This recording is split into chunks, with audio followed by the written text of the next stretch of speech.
Racing the field, summer's on the way, sun is shining now, don't hide away. Find the right wine, take a sip, drink down.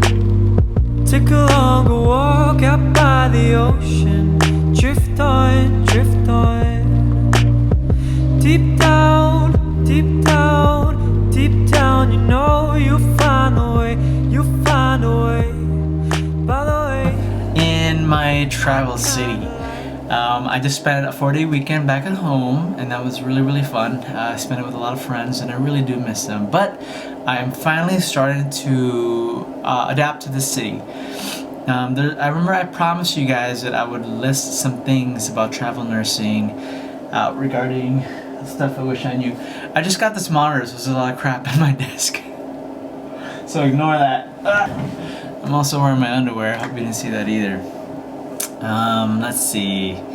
Travel nursing, things I wish that I had known ahead of time.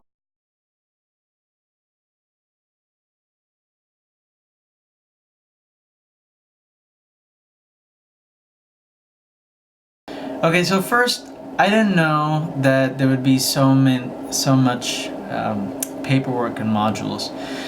My recruiter, what she had done was that, first of all, I didn't know what the heck going on.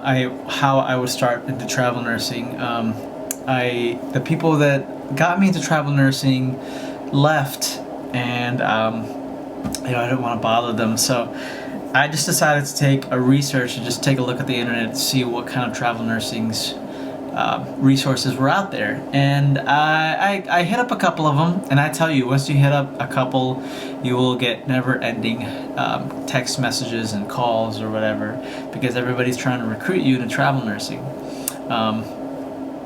Sometimes it's really small, there's a dearth of travel nursing jobs, and sometimes there's a lot. And so far, there's a lot, and I get incessant text messages and emails. I didn't know that. About people trying to hunt you down and have you be their travel nurse. So that was pleasant, because I thought that it would be hard to get a job. Now, what was also difficult was trying to get a job that involved the specialty that you want, because no hospital usually will hire somebody without prior training in their department, and they're not going to train you because they only have you for 13 weeks. So the only thing they're going to train you is basically a quick orientation to the unit, just to see where the refrigerator is or the warm blanket. That's basically it. I call that warm blanket training. And then they'll also train you possibly with their electronic medical chart, because charting is really big and they're going to get you on it. So they'll cover themselves by giving you time to train with electronic health records, usually Epic. But I'm already pretty well versed in Epic and a little bit in Cerner. But I'm a pretty tech savvy guy, so I can pretty much pick it up as quickly. Some stuff about moving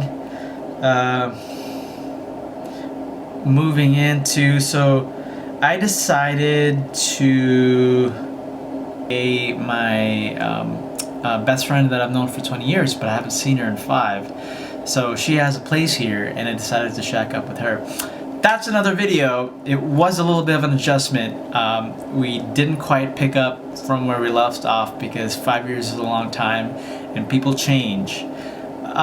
Generally, she hasn't really changed, but there was some aspects of her personality and stuff that have happened in her life that have changed her. To me, she changed a little bit, but just a little bit, just outside superficial stuff, but mostly important stuff. Not a huge difference. Tips for travel nursing before the contact.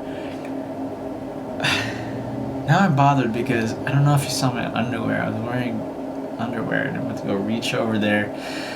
Anyway, I'm just gonna edit that out. I am wearing underwear. But don't take this video less seriously, because this is stuff that I want to pass on to you, me as a new travel nurse. I would like you to know as an even newer travel nurse that is thinking about going out. So before the contract, number one, have the training you need to get the unit that you want. Contracts won't send you for training that's different from your specialty. So again, like I mentioned, if you are an ICU nurse, it's better to get hired. You have a better chance of being hired in the ICU. Granted, you have to have the minimum 2 letters of recommendation, letters of recommendation from at least a charge nurse. Better yet, a nurse manager. And or at least have pretty glowing reviews, at least maybe as a nurse leader or something, but somebody to vouch for you. Have references readily available from a nurse manager again. I don't know if you can, the usual, ask them if they can make you a strong letter of recommendation. Hopefully you did contribute to this unit but just want to make a change. Maybe tell them that you didn't want to get burnt out and that you just want to learn something new and adapt, and then maybe become a better nurse. Who knows? So just basically be a good nurse, right? Have people like you and do your job. They also have to have minimum 1 to 2 years of travel nursing experience. Very rarely did a travel nursing agency request that I have 2 years of experience. 1 year was enough. And there are plenty of travel agencies that will take you on with a minimum 1 year nursing experience. This is chronological nursing that you've done full time at the unit that you specialize in. Whether that be med-surg or ICU, do at least 1 year there. So be good for at least a year. Find good word of mouth to pick a good travel agency, or better yet, a good recruiter, someone that's persistent. I had 2 or 3 recruiters, and basically I had already figured out that they were vying for my position, vying to recruit me. So one kept saying that, I promise I'll get you something, I promise to get you something, we got this, no problem, we have it ready for you, you just have to be patient with me, blah blah blah. And I kept hearing that over and over, so I was like, alright, well, I'm gonna get another recruiter. And I think I heard somewhere that if you are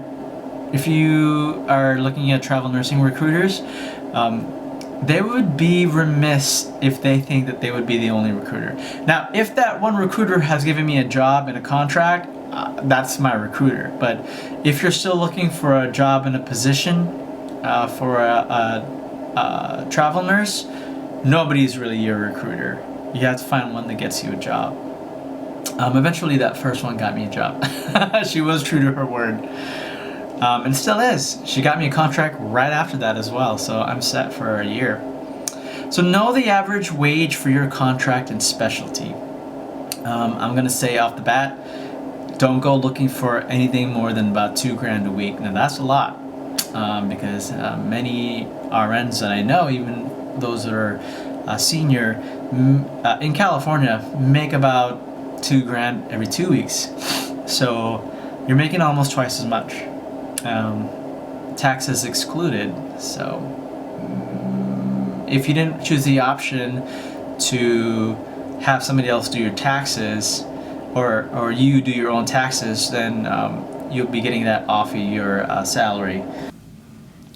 I'll decide on transportation and living arrangements as well. So you might get a little bit of an extra stipend, usually about $900 a month. I'm sure there are a lot of travel nurses that are more experienced that are game the system and make a lot more money than me, but for the most part, I'm pretty sure this is the average.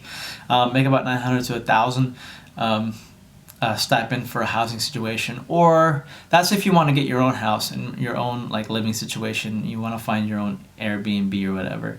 But usually a lot of the travel agencies, the big ones, also have their own contracts with cities that they have their travel nurses go to. Finally, learn to get along with everyone. I can't stress this enough. You are going to be treated not that great. There are a lot of staff nurses that ask you incessant questions, and I feel like with very busy units, whatever specialty I do, whether it's ICU or tele, I'm almost always going to get floated down to med-surg. And you know what? Med-surg makes you a very strong nurse. I'm not going to parlay it. And I've always been an advocate of, go to the nursing specialty that you want. Who cares? You want to specialize in babies, go to babies. You want to specialize in kids, do pediatrics. You don't have to go to med-surg first. But if you do, it will make you a very, very strong nurse. I mean, having to juggle 5 medium acute patients, but they all have their things going on, and they all want something, and they have families that are annoying, so, and nurse managers, making sure that you do your charting to the T. And there are a lot of burnt out nurses there as well, and they will give you a hard time. Plus, you have you won't just float to one unit, you'll float to other units that are similar, and everything is the same but different. Like everybody has a diet station, but you don't know the code because the codes are different, or the clean utility supply, all the codes are different there. So that slows you down. So really have to adapt. You really have to get along with everybody, or at least, you can be assertive too, don't get me wrong. Don't let somebody walk all over you, but for the most part, do a good job and stand by your work. All right, guys, so this is a basic situation about me doing travel nursing before I really start getting going on the job, and around before I get my contracts and whatnot. So that's my take as a new travel nurse to aspiring travel nurses as well. Sorry for the weird ass video. I'm just really excited because I have this field monitor and I can actually see myself reflected back at me instead of just like, oh, do I look all right in the video? And just, this is gonna make vlogging easier, and hopefully I'll pump out more vlogs. Okay, stuff that's useful too, and not always in my underwear. I'm sorry. Okay. Bye, guys. Don't forget to subscribe, comment down below if you have any questions, and hit the notification bell for some notification about my videos. All right. Thanks. Bye bye.